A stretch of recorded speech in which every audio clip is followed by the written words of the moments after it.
Opter pour un système de ventilation performant, c'est assurer le confort et la santé des occupants, la pérennité du bâti, tout en consommant un minimum d'énergie. Voyons comment un système de VMC double flux parvient à cet objectif. Comme tous les systèmes de ventilation centralisés, la VMC double flux extrait l'air vicié de l'habitation et le renouvelle par de l'air neuf.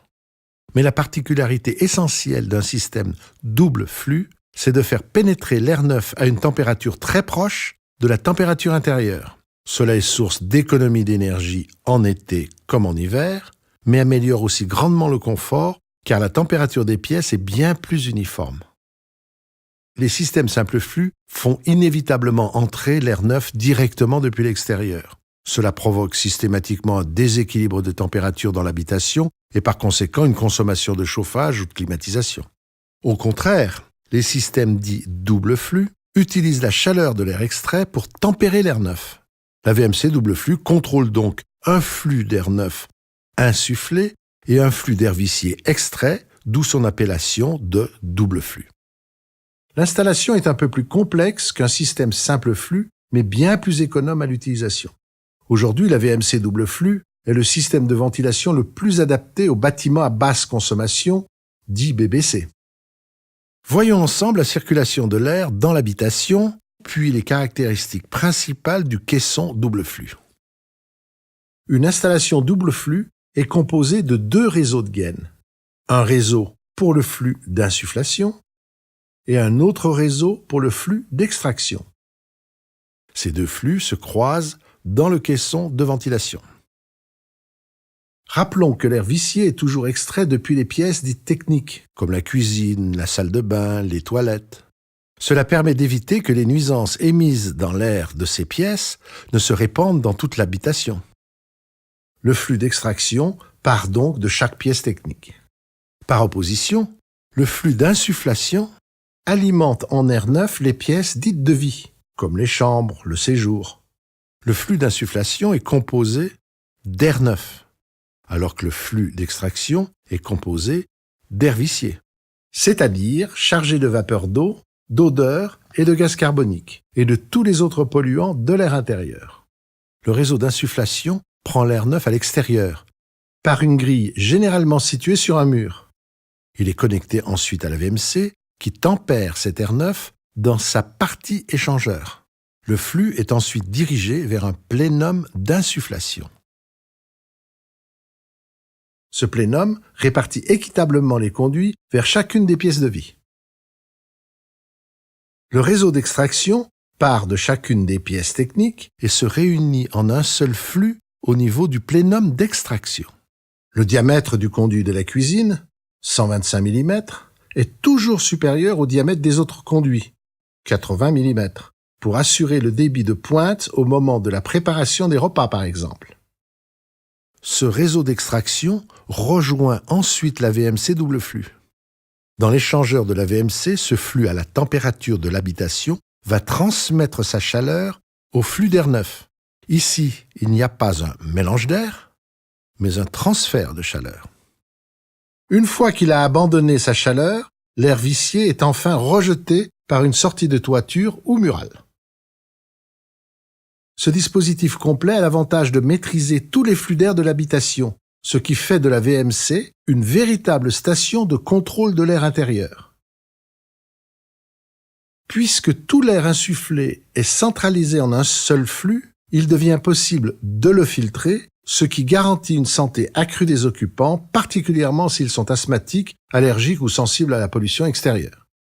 Placer le caisson double flux dans une pièce de service, plutôt que dans les combles, facilite l'accès aux filtres, pour leur entretien et donc leur efficacité. Avant même de regarder de près le caisson, notons que le bon fonctionnement de l'installation dépend de plusieurs critères. Le choix de l'emplacement de chaque plénum est déterminant pour limiter les longueurs de gaine et les accidents de parcours.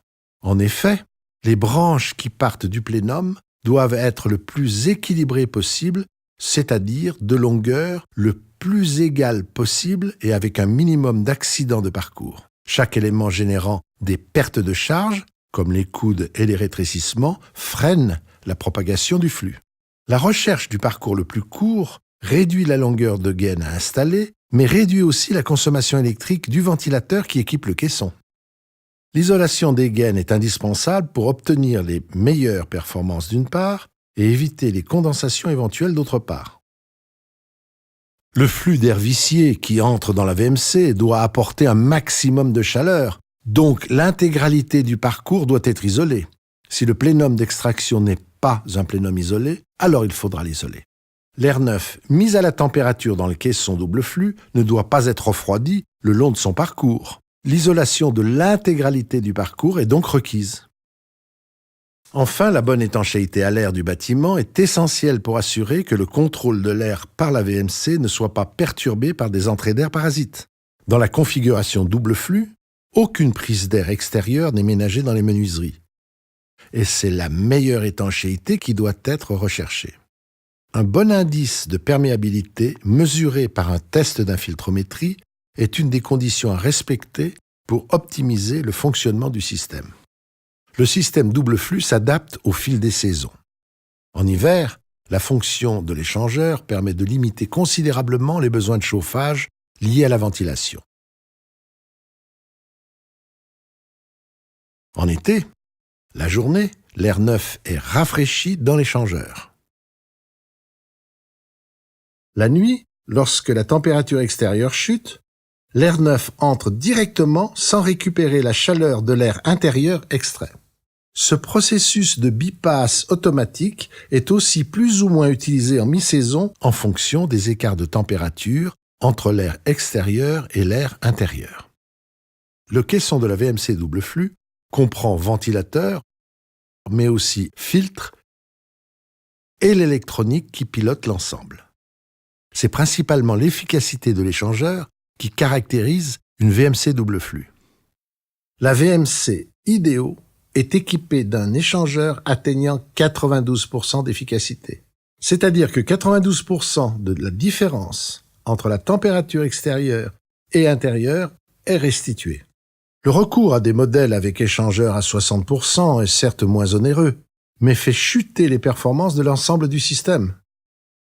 Le caisson Ideo est équipé de 2 filtres en insufflation, aptes à filtrer successivement différentes tailles de particules. Le caisson est aussi équipé d'un filtre en extraction pour protéger l'échangeur et éviter son encrassement. La télécommande radio permet de garder un contrôle visuel permanent, à portée de main, sur l'ensemble de l'installation, de la programmation et sur l'état des filtres, des piles, du bypass.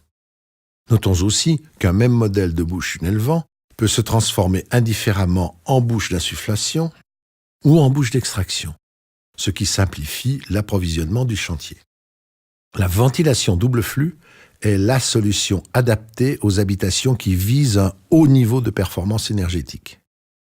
L'échangeur se situant au cœur de la VMC permet de récupérer la chaleur habituellement perdue par l'extraction.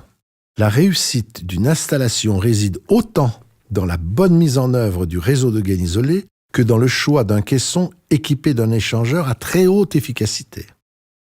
La VMC double flux réduit considérablement les consommations liées à la ventilation. Elle apporte des avancées concrètes en termes de confort et de santé, tant des occupants que des bâtiments.